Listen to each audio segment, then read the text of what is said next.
我们看这张图，这是2012年出现的陨石雕刻雕像，它的出现直接证明了纳粹德国2次来到西藏寻找香巴拉的传闻是真实的。同时呢，还引出了另一段更加细思极恐的都市传说故事。我们要从喜马拉雅山区的一种神秘生物说起。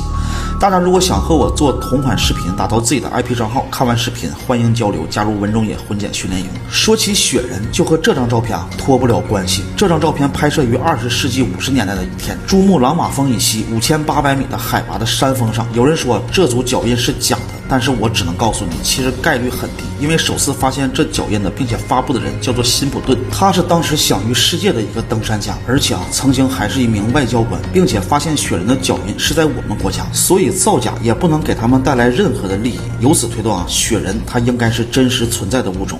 我们先保留这一条线索，一起来看另外一件事。时间来到上个世纪60年代，一个叫做图尔舒克林巴的人，他曾经带领12个弟子去寻找香巴拉，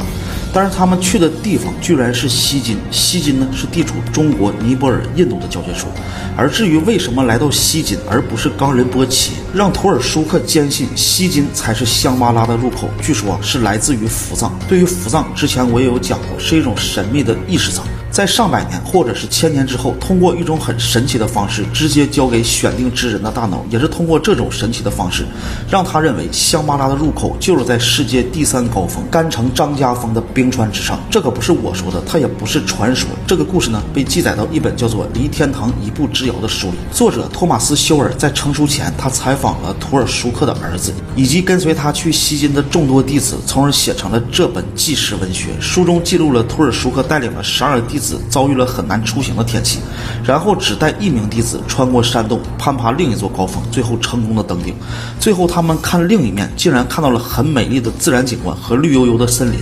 森林的边缘还有一个巨大的雕像在那竖立着，在这环境下还有许多高大的生命在林间穿梭，就好像是突然切换到另一个时空一样。当2人重新找回全部弟子之后，打算原路返回，遇到了雪崩，让图尔舒克埋在了雪堆下面，再发现的时候已经安详的离世了。这也是人类至今为止距离香巴拉最近的一次探访。有人说这正是图尔舒克要回来带上其他弟子就错过了最佳的时机。也有人说图尔舒克的弟子当中有的人并不具备进入香巴拉的福德，不应该强行带上他们所有人。更有人怀疑故事最初提到的雪人，而正是香巴拉的守门人。那场突如其来的雪崩也正是他们干的。雪人有可能就不是我们地表上的生物，但是却可以在雪山和其他纬度自由的出入，因为雪人的脚印都是一段一段的，没有连续性。在此之后雪人和香巴拉在人们的视野中也逐渐的淡化。直到2012年，德国的一组地质学家在《气象与行星》杂志上发表了这样一篇文章。一个匿名的收藏家向他们捐赠了一个11世纪的雕像，雕像的胸前呢是一个佛家的万字符。收藏者说，1939年一个德国的探险队员从中国西藏带回来的，而这个队员正是当年2次进入西藏德国探险家和动物学家恩斯克舍菲尔。雕像的面世除了证明德国纳粹试图寻找香巴拉的传闻是一段真实发生过的历史，并非是都市传说，还让人们重新的注意到离天堂一步之遥中记录的故事。